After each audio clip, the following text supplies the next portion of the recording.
Episode के start में जेमिन school की तरफ जाता है। वो घरों के ऊपर से जंप करके जाता है। पुलिस वालों ने उस पर नजर रखी हुई थी उसके पुराने क्रिमिनल रिकॉर्ड की वजह से। वो जीपीएस से उसकी लोकेशन देखते हैं। वो बहुत जल्दी आगे बढ़ रहा था। उनका हेड कहता है कि ये पॉसिबल नहीं होगा, शायद वो कार से जा रहा होगा। दूसरा आदमी कहता है कि ये जीपीएस का एरर भी हो सकता है। वो स्पाई गांग होंग को मारता है। बदले में वो भी उसे मारने की कोशिश करता है। वो उसे पंच करने की कोशिश करता है लेकिन उसकी अपनी कलाई टूट जाती है, लेकिन वो फिर भी उससे फाइट करने के लिए तैयार होता है। स्पाइस का लीडर उस कमरे में आता है जहाँ पर वो लड़की और कीसू छुपे थे। लीडर उन्हें गन दिखाकर बाहर आने का कहता है। वो उनसे पूछता है कि वो कौन है। कीसू कहता है कि वो बस स्टूडेंट्स हैं। वो दोनों उससे रिक्वेस्ट करते हैं कि वो उन्हें ना मारे। स्पाइस का लीडर कहता है कि अगर वो सिर्फ स्टूडेंट्स ही हैं तो फिर वो अच्छी तरह से छुपे। ये कहकर वो वहाँ से चला जाता है। गांग को बचाने के लिए टीचर चोई आते हैं। वो उस आदमी के ऊपर शूट करता है। स्पाई टीचर चोई को मारता है। उनकी गन नीचे गिर जाती है। वो टीचर चोई को पकड़ता है। गांग गन उठा के उसे शूट करने वाला था। वो टीचर चोई को उसके ऊपर फेंकता है। जेमिन स्कूल आ गया था। वो जंप करके बिल्डिंग के अंदर जाता है। गांग होम और टीचर चोई की हालत बहुत खराब थी।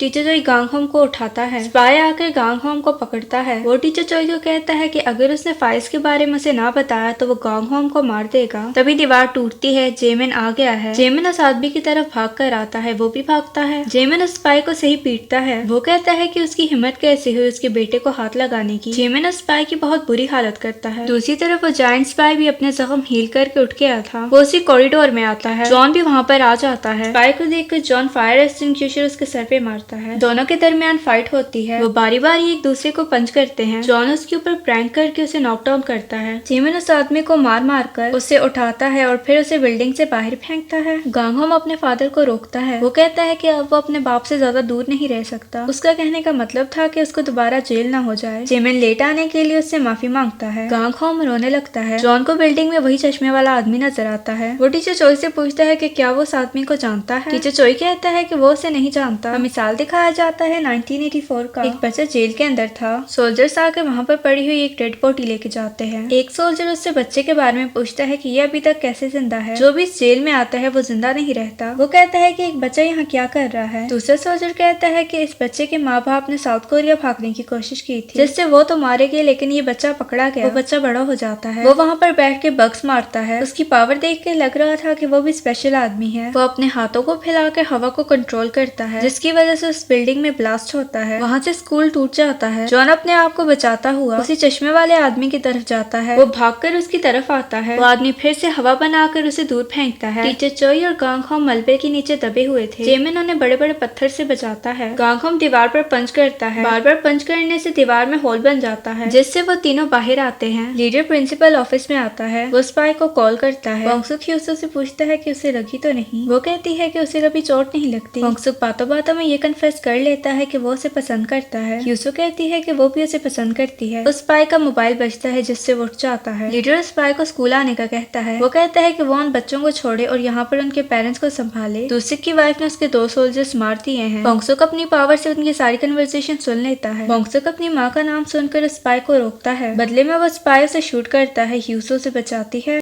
वो दोनों उठते हैं। ह्यूसो से कहती है कि वो अपनी माँ को जाके बचाए। वो बाद में स्कूल आ जाएगी। बॉन्गसुक फ्लाई करके स्कूल की तरफ जाता है। एडू को बॉन्गसुक का पावर बैंक मिलता है। उससे वो ह्यूसो और बॉन्गसुक का पास देखता है। बस चलाते हुए उसे बॉन्गसुक उड़ता हुआ नजर आता है। रास्ते में उसे ह्यूसो मिलती है। वो बस से टकराने वाली थी। उसके कपड़ों पर खून देखकर उसे उसी आदमी पर शक होता है। ह्यूसो से माफी मांगकर भागकर स्कूल जाती है। ये सोचकर गेदो भी स्कूल की तरफ जाता है। जॉन उसकी तरफ भागकर आता है। वो उसके वार से बचता है। वो उसके ऊपर दरवाजा फेंकता है। जॉन के मारने से पहले ही जेमिन उसके ऊपर हमला करता है। जॉन उसे थैंक यू बोलता है। वो कहता है कि ये थैंक यू इसलिए है क्योंकि उसके बच्चे ने उसकी बेटी की जान बचाई थी। जेमिन उसे उठाकर फेंकता है। वो आदमी फिर से हवा बनाने की कोशिश करता है। जेमिन उसके बाजू को पकड़ लेता है। वो अपनी पावर यूज करके उसका एक बाजू निकाल देता है। वहाँ पर वो जायंट्स पर जख्म हील करके फिर से वापस आ जाता है। वो जॉन की तरफ भाग कर आता है। दोनों में फिर से लड़ाई होने लगती है। मीहियन बाथरूम से बाहर आती है। बाहर उसे वही स्पाई मिलता है। मीहियन गन से उसे शूट करने वाली थी। वो आदमी उसे मॉन्स्टर कहता है। मीहियन कहती है कि उसे अपने बच्चे को बचाने के लिए अगर मॉन्स्टर भी बनना पड़ा तो वो बनेगी। ये बोलकर वो उसे शूट करती है। वो स्पाई भी मर जाता है। इस दफा जायंट स्पाई जॉन पर भारी था। वो उसे मारकर फेंकता है। दूसरी स्पाई को पिटता देखकर वो उसकी मदद करने के लिए जाता है। जेमिन उस जायंट स्पाई को भी मारता है। जेमिन उसकी गर्दन पकड़ता है। वो चश्मे वाला स्पाई चश्मे के बगैर रोशनी में सही से देख नहीं सकता था। वो जायंट स्पाई को पेन में देखकर बहुत उदास होता है। पास में दिखाया जाता है चश्मे वाले स्पाई से दूसरा स्पाई और जायंट स्पाई मिलने आए थे। बचपन से अंधेरे में रहकर उस स्पाई को रोशनी रोशनी पसंद नहीं थी। जायंट स्पाई उसकी मदद करता है, वो आके उसे चश्मा देता है। वो कहता है कि इससे उसकी आंखों पर रोशनी नहीं पड़ेगी। वो उसे सूटकेस में डालकर मिशन के लिए लेके जाते हैं। तभी वो इस मिशन के लिए भी कार की ट्रंक में छुपा था। वो स्पाई जायंट स्पाई को कहता है कि वो यहाँ से चला जाए, वो एक अच्छी जिंदगी गुजारे। वो उसे जिंदा रहने का कहता है। ये कहकर वो बिल्डिंग से जंप करता है। गिरते वक्त वो अपना एक हाथ जमीन पर मारता है, जिससे जमीन एकदम से फट जाती है। उस साइड से स्कूल की बिल्डिंग गिर जाती है। क्यूसो और वो लड़की स्कूल के बाहर थे। वो स्कूल की बिल्डिंग को गिरता देखते हैं। टीचर चोई और गांग होम भी बाहर आ गए थे। मीहियन भी बाहर थी। तो पुलिस वाले भी उस बिल्डिंग को गिरता हुआ देखते हैं। वो दोनों अपने हेड को इसके बारे में इन्फॉर्म करते हैं। जॉन को रोड लगी थी। उसने जेमिन को बचाने के लिए उसे पकड़ा हुआ था। वो जेमिन को किसी तरह बचाकर ऊपर करता है। जेमिन को होश आता है। वो गांग होम के पास जाता है। वो गांग होम को अपने साथ घर जाने का कहता है। जॉन किसी तरह वो रोड अपने चश्मे से निकालता है। वो ऊपर जाता है। उसे कोई शूट करता है। जॉन को शूट करने वाला वही उड़ने वाला स्पाई था। मीहियन स्पाई को शूट करती है। वो भी उसके ऊपर अंधाधुंध फायरिंग करता है। मीहियन जाकर छुपती है। जायंट स्पाई को चश्मे वाले स्पाई की आवाज आती है। वो पत्थर हटाता है। उसके नीचे वो स्पाई था। वो उस जायंट स्पाई को कहता है कि वो यहाँ से चला जाए, वो जिंदा रहे और अपनी जिंदगी से हार न माने। पास में जब वो आदमी जेल में था, उसकी साथ वाली जेल में एक और आदमी था। वो लोग दीवार से एक दूसरे से कन्वर्सेशन करते थे। दूसरे कहते कि आवाज नहीं आती, तो उस स्पाई को लगता है कि वो मर गया। वो इस जेल की जिंदगी से तंग आ गया था। वो हिम्मत हार चुका था। वो अपने आप को मारने की कोशिश करता है। तभी उसी आदमी की आवाज आती है। वो कहता है कि उन्हें जिंदा रहना होगा। वो लोग इस तरह हार नहीं मान सकते। ये बात वो उसे कहकर मर जाता है। उसको मरता देखकर जायंट स्पाई रोने लगता है। फिर उसकी बातों को याद करके वो वहाँ से क्लाइंब करके जाता है। दूसरी तरफ स्पाई को मीहियन नजर आ जाती है। मीहियन के पास बुलेट्स भी खत्म हो गई थी। वो स्पाई उसे शूट करने ही वाला था, तभी वहाँ पर बोंगसुक आ जाता है। बोंगसुक उसे पीछे करता है। मीहियन बोंगसुक को देखकर बाहर आती है। मीहियन उसे मना करती है। वो स्पाई बोंगसुक को पकड़कर उसके बाजू ट्विस्ट करता है। मीहियन स्कूल के अंदर जाती है। वो सीढ़ियों से छत पर जाती है। गेदू भी आ जाता है। वो स्कूल का गेट तोड़कर अंदर आता है। स्पाई बोंगसुक को बस के सामने लाता है। यही टाइम पर गेदू बस को टर्न करता है, जिससे बोंगसुक बच जाता है। स्पाई बस के साथ टकराकर नीचे गिर जाता है। बस टर्न होकर नीचे गिर जाती है। जॉन को होश आता है। उसकी आंख में गोली लगी थी। वो गोली के साथ साथ अपनी आंख भी बाहर निकाल देता है। स्पाई का लीडर स्कूल की छत में खड़ा था। वो बोंगसुक को देखता है। वो स्पाई अपनी गन उठाकर बोंगसुक की तरफ जाता है। बोंगसुक को मारने वाला था, तभी मीहियन छत पर आ जाती है। मीहियन लीडर की तरफ गन करती है। वो स्पाई को कहती है कि वो उसके बेटे को जाने दे, वरना वो उसकी लीडर को मार देगी। वो बोंगसुक को यहाँ से जाने का कहती है। लीडर कहता है कि वो उसे शूट कर दे। वो शूटिंग में वैसे भी बहुत तेज है, उसने अभी तक उसे शूट क्यों नहीं किया। लीडर को पता चल गया था कि उसके पास बुलेट्स नहीं है। केदू बस के बाहर आता है। वो अपने ग्लव्स वगैरह उतार के बैटरी से पावर लेता है। स्पाई गन फायर करता है। केदू लाइटनिंग पोल से उसके ऊपर हमला करता है। स्पाई का हाथ कट जाता है। बोंगसुक उसे देखकर बुंगी मैन कहता है। केदू अपना पोज करके बेहोश हो जाता है। जायंट स्पाई पुलिस को देखकर छुपता है। क्यूसो भाग के स्कूल की तरफ आ रही थी, तभी वो जायंट स्पाई से टकराती है। वो रोने लगता है।